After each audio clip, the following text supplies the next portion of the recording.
Olá, meus alunos do primeiro ano da escola Adrião do Vale Nuvens. Eu sou o professor Márcio do Carmo e estou aqui para gravar mais uma aula sobre a introdução à biologia. Então, vocês que vieram do nono ano, hoje vocês terão acesso ao primeiro conteúdo propriamente dito da nossa pauta curricular. Até agora eu só coloquei revisões para vocês, inclusive no diagnóstico. As revisões aconteceram tanto em química quanto em física, e coloquei vídeos também revisando os conteúdos de citologia, que era a introdução à célula. O primeiro assunto que o livro de vocês de biologia do primeiro ano do ensino médio aborda é esse tema aí: vida, as características gerais dos seres vivos. Coloquei até um textozinho aí. Estou de volta, trazendo na mala tanta saudade e novidades. Que bom seria se a gente estivesse de volta agora presencialmente com vocês. Que bom seria se eu tivesse tendo esse contato com vocês, se eu tivesse bem pertinho na sala, mas infelizmente a pandemia não permite. Então vamos lá. Hoje nós vamos estudar características gerais dos seres vivos. Primeiramente vamos conhecer a etimologia da palavra biologia. Então essa é a novidade para vocês, né? As ciências do ensino fundamental, ela traz química, física e a própria biologia tudo junta. A partir do ensino médio, pessoal, essas disciplinas elas se separam. Então vocês perceberam que tem uma disciplina de química, uma de física e outra de biologia. Ou seja, elas pertencem a uma grande área maior chamada de ciências da natureza. Portanto, a biologia está ligada à área de ciências da natureza. E dentro da biologia existem várias outras sub-áreas, vários outros campos de ensino, certo? Então, o que significa biologia? A palavra bio significa vida e logos estudo. Então, nós temos aí a biologia é a ciência que estuda a vida, certo? E falando em vida, o que é que caracteriza um ser vivo, né? Quais são as características que dão a ideia de que ele é um ser vivo? Primeiramente, a composição química e a organização celular. A matéria viva ela é constituída por elementos químicos que em grande quantidade são carbono, hidrogênio, oxigênio e nitrogênio. Esses elementos químicos vocês já viram comigo no ensino fundamental, certo? Na introdução à química, onde eu mostrei para vocês a tabela periódica, etc. e tal. Só que existem alguns outros em pequena quantidade, que é fósforo e enxofre.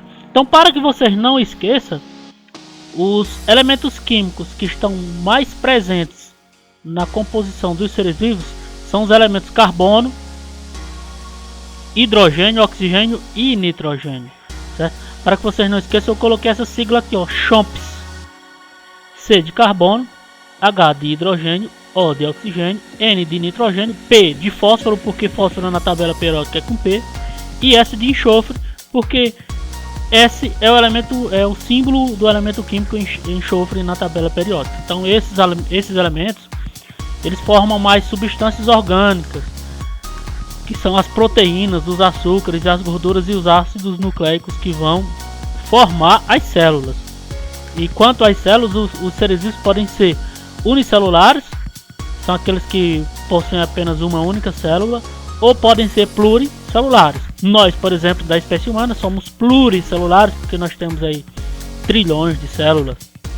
Já as bactérias são unicelulares, porque tem apenas uma única célula.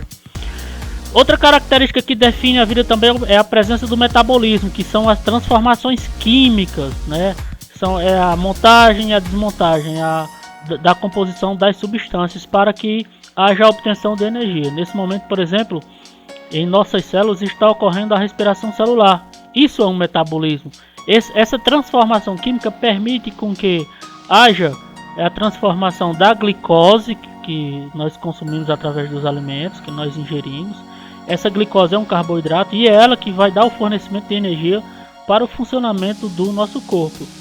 Outra característica que define que faz parte da vida também é a homeostase, que é a capacidade de regular as atividades internas em função das condições do meio. Então, por exemplo, manter a temperatura corporal na espécie humana, manter essa temperatura que a gente tem de 36 graus Celsius. Então, essa capacidade chama-se homeostase. Outro exemplo, por exemplo, quando está muito calor nos exercícios físicos, o que é que acontece? A pessoa sofre a sudorese, ou seja, há a produção de suor, que é para controlar a temperatura, Quando está muito frio, o que é que acontece? Os vasos sanguíneos se contraem e a pele apresenta aqueles poros. Então essa é uma capacidade de regulação. Uma outra característica, e essa é uma das mais importantes, é a reprodução. Um ser vivo, ele se reproduz. Através, por exemplo, no caso da reprodução sexuada, que existe a reprodução sexuada e a assexuada. No exemplo da espécie humana, e de muitos outros animais, só lembrando que nós somos animais, depois eu explico para vocês o porquê. A união do óvulo com o espermatozoide, e a resultante disso é a formação da célula ovo, e a partir daí as várias divisões celulares por um tipo de divisão chamada de mitose, até gerar o indivíduo completo através da organogênese. Outra característica que permite, que é típico da vida, é a evolução biológica. São as mudanças que ocorrem no indivíduo ao longo do tempo, promovendo a melhor adaptação ao meio em que vivem. Essa é, por exemplo, é uma foto que mostra a evolução que aconteceu com a espécie humana. Então não foi só a espécie humana que evoluiu, outros seres vivos também evoluíram, outros deixaram de existir, foram extintos, outras espécies novas foram se criando, surgindo ao longo do tempo através dessa evolução também, e assim sucessivamente. Eu quero apresentar para vocês os níveis de organização em biologia, Então, do mais simples para o mais complexo, nós começamos pelos átomos, que vocês também já tiveram essa introdução no ensino fundamental. A organização de átomos vão formar as moléculas formam as organelas formam mais células, o conjunto de células semelhantes formam os tecidos se reúnem para formar os órgãos do indivíduo. Todos os órgãos de um corpo formam os sistemas, e esses sistemas vão formar o organismo. Agora, se você tem um conjunto de indivíduos da mesma espécie, nós temos aí uma população. Observem a palavra, nós temos uma população. O que é população? É o conjunto de indivíduos da mesma espécie. Quando você tem em um determinado ambiente várias populações de espécies diferentes, você tem aí uma comunidade. Agora, várias comunidades em um determinado ambiente, em um determinado espaço geográfico, nós temos aí a formação de um ecossistema. Todos os ecossistemas do planeta Terra vai formar a biosfera, essa palavra aí que eu estou mencionando, passando o mouse. Então, os átomos e as moléculas. Então, os átomos formam toda a matéria que existe, certo? Eles se unem por meio de ligações químicas para formar as moléculas, desde moléculas mais simples, como a água, até como a molécula que forma a água, até moléculas mais complexas, como é o caso das proteínas, que possuem centenas a milhares de átomos. Aqui é um exemplo da estrutura de um átomo. Isso, só lembrando que aqui eu estou falando de uma coisa muitíssimo pequena, certo? Muitíssimo pequena mesmo. Mas como ele faz parte da composição da célula, então ele é menor, obviamente, do que a célula. Então os átomos vão formar as organelas, e as organelas vão constituir as células, certo? Observe aqui um tipo de organela chamada de cloroplasto. É uma organela que está presente numa célula vegetal. Essa organela é responsável, por exemplo, pela realização da fotossíntese. É ela que absorve os raios solares e realiza o processo de produção de carboidratos. Então, o conjunto de várias células vão formar os tecidos, os tecidos eles estão presentes apenas em alguns organismos multicelulares, como as plantas e os animais. Eles não estão presentes em todos os seres vivos. Seres unicelulares, por exemplo, não têm tecidos.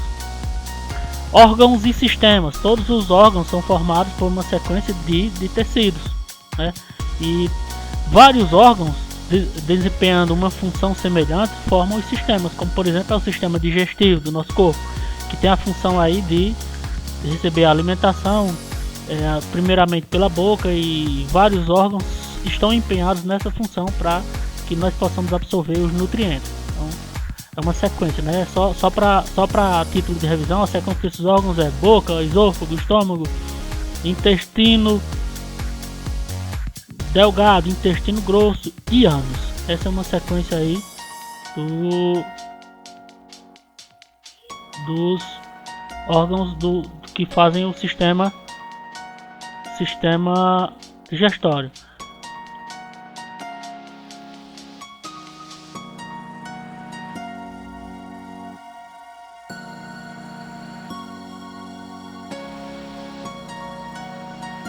Então nós temos o organismo, que é a composição de todos os sistemas do indivíduo vão formar o organismo. Então, como por exemplo aqui, ó, o pintinho é o organismo, o gatinho é o organismo, nós somos o organismo. E aí nós temos os níveis ecológicos, que é a partir da população. Então a população é o conjunto de indivíduos da mesma espécie, como por exemplo essa população de zebras. Diz pra ele, Ícaro, que eu tô gravando, viu? A população de... só guarda... Pede pra ele guardar só um momento que eu tô gravando a aula. Só um momento, 2 minutos. Nós temos aqui, por exemplo, a população de zebras. Certo? São indivíduos da mesma espécie. A população de gente, a população de formiga. Então, indivíduos da mesma espécie vão formar uma população. E o conjunto de várias populações coexistindo em uma determinada região. Por exemplo, aqui na imagem já tem um zebra e acho que búfalos. Então nós temos aí uma comunidade. E aí não só tem búfalos, nós temos plantas, nós temos outras espécies. E o ecossistema é o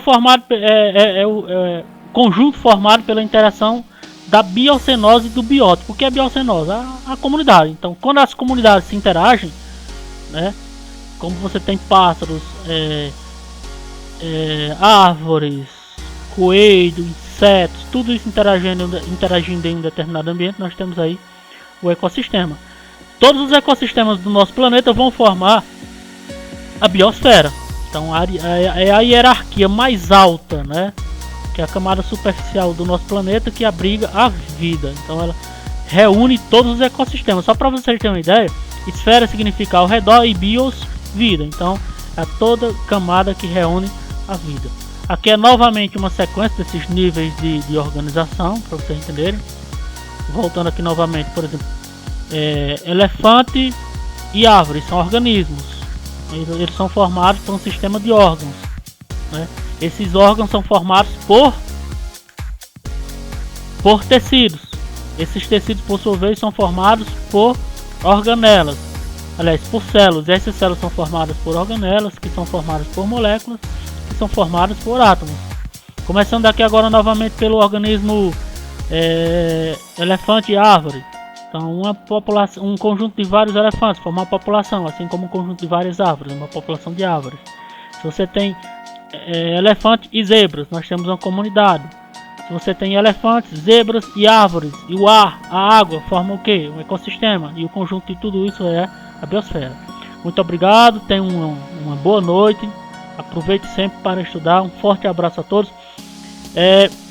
Eu vou apresentar no grupo de vocês, no grupo do WhatsApp, um documento Google Formulários para que vocês entrem, registrem o nome de vocês e escrevam o que vocês acharam dessa aula. Coloquem uma sugestão, escrevam o que vocês mais aprenderam, certo? Isso vai funcionar como a frequência. A frequência de vocês vai ser entrar nesse link e responder, certo? Vão preencher com o nome completo de vocês e vai ter um espaço para que vocês respondam com o que vocês acharam da aula de hoje, certo? Vocês vão colocar o que vocês acharam de mais interessante da aula. Muito obrigado, até a próxima.